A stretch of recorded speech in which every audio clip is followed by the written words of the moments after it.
Bon, les petits potes, je fais une pause pendant le boulot et j'en profite pour faire rapidement une petite vidéo pour bien mettre les points sur les i sur une pratique qui est la mienne qui s'appelle le bodybuilding. Alors, bodybuilding ou culture physique, comme on l'appelle en français, moi j'ai commencé cette discipline un certain septembre de 1984 dans un quartier de Bruxelles qu'on appelle XL et dans une salle qui s'appelait, vous le savez maintenant, le California Gym, l'ancienne salle de Jean-Claude Van Damme, ou plus précisément à cette époque, de Jean-Claude Van Barenberg. Ok? Alors ces années-là, donc les années 80, les salles, c'était beaucoup plus axé culture physique, bodybuilding. Quand on est en salle, c'était pour ça. Quelques années plus tard, est arrivée la mode des États-Unis du fitness, donc les gros centres comme vous connaissez aujourd'hui. Alors, qu'est-ce que c'est le fitness? Qu'est-ce que ça enrobe comme discipline? Le fitness, c'est tout simplement de la gymnastique, de la remise en forme par le biais de résistance. Alors, résistance, ça veut dire quoi? Haltères, barres, machines, etc. Tout simplement.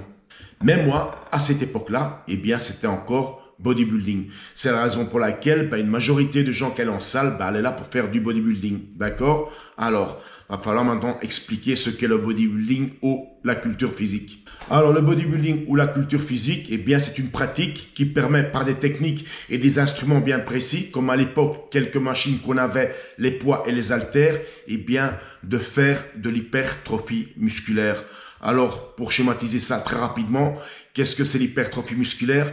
Ce sont des exercices qui vont provoquer un stress sur les muscles qui, eux, vont réagir et s'adapter et donc grossir pour justement, parer à cette nouvelle activité qui est arrivée dans votre vie où tous les soirs, vous allez pousser des gros poids. Alors, qui dit pratique sportive, dit aussi grosse dépense de calories. Sauf que la spécificité pour le bodybuilding, c'est qu'on a besoin d'absorber beaucoup de calories. Tu vois? Donc, masse musculaire et calories, ça va de pair, ok? Alors, qui dit calories, ça dit aussi addition, de masse graisseuse, ce qui est logique. Quand vous mangez des calories, la première chose que vous faites, c'est stocker, ok? Pour prendre comme référence les bodybuilders des années 80, hors saison, quand ils n'étaient pas en compétition, forcément, ils étaient tous gras parce que hors saison, faut bouffer pour reprendre de la masse musculaire pour la prochaine compétition. Alors, quand vous rentrez en diète, par exemple, pour une compétition, et je parle des années 80, forcément, au moment où vous commencez à baisser vos calories, la première chose qui fout le camp, c'est ce qu'on appelle la protéine musculaire. Autrement dit, vos muscles. C'est pour ça que, par exemple, à l'époque, vous voyez certains bodybuilders hors saison qui étaient très costauds, très massifs, et tout à coup, une fois arrivés en salle, ou plutôt arrivés en compétition, ils ont un physique tout fin et athlétique, comme par exemple Bob Paris. C'est normal. Alors, il faut savoir que quand vous commencez à faire un régime, comme je le disais, la première chose qui fout le camp, c'est les muscles. Ensuite, vous attaquez vos réserves. Et ça, que vous utilisiez des produits ou pas, c'est le même processus. Alors, important à savoir, la pratique du bodybuilding ou la culture physique. D'accord? Il n'y a pas un standard, il n'y a pas une limite de prise de masse. C'est-à-dire que quand vous commencez donc cette discipline, probablement vous avez un idéal dans votre tête ou une star du bodybuilding qui vous plaît, vous vous dites c'est là que je veux aller. Mais en règle générale, il n'y a pas une règle, il n'y a pas un standard qui vous dit à telle masse, c'est fini, c'est terminé, vous êtes arrivé. Ok? C'est un truc que vous commencez et quand vous le prenez par passion comme moi ou comme pas mal d'autres, on le fait toute notre vie, on pousse, on pousse, on pousse et on poussera toujours. D'accord? C'est nos limites. Tu vois? Alors ceci est aussi important à savoir, ne pas comparer, ne pas confondre la pratique du bodybuilding comme on le faisait nous et ceux avant nous, donc on va dire la pratique entre guillemets traditionnelle, et ce que vous voyez sur YouTube de nos jours. Ça n'a rien à voir, on ne pratique pas le même sport, on pratique avec les mêmes instruments, les mêmes outils, mais on ne fait pas le même sport. Il y a une différence entre aller en salle et pousser comme moi je le fais, donc cette pratique que j'ai moi, et le gars qui veut aller en salle simplement pour avoir peut-être un petit physique athlétique ou des choses comme ça. D'accord? Ne pas confondre bodybuilding et abdos Instagram. Ça n'a rien à voir. Peut-être que tu as des abdos parce que tu bouffes rien, mais tes abdos ils sont plats. Et le reste de ton physique, t'es mince, t'es maigre. Ne pas confondre sec et maigre. C'est pas la même chose. Alors, cette fameuse tendance tout le temps à être sec, à vos soi-disant 12% que certains annoncent sans même avoir fait une prise de sang ou des examens plus sérieux pour le savoir. Bref, de la couillonnade sur toute la ligne. Bon, qu'on se comprenne bien.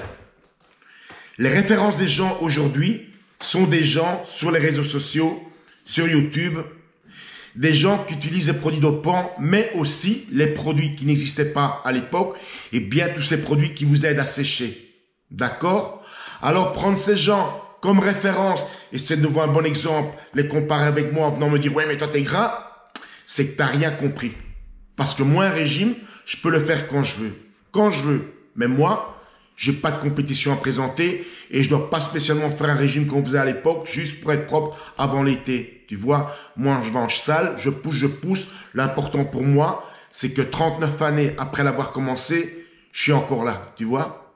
Alors, si tu es là à rager qu'il est dopé, moi je suis sec, faut pas oublier que tu es en train de prendre comme idéal des gens qui ont utilisé des produits pour être secs, tu vois, et quand ils ont un business en ligne, forcément, par exemple, leur chaîne YouTube, bah, c'est leur vitrine, tu vois. C'est sûr qu'ils vont pas te dire qu'ils sont secs grâce au clenbuterol, grâce à l'hormone de croissance, grâce à l'insuline, etc., etc., etc.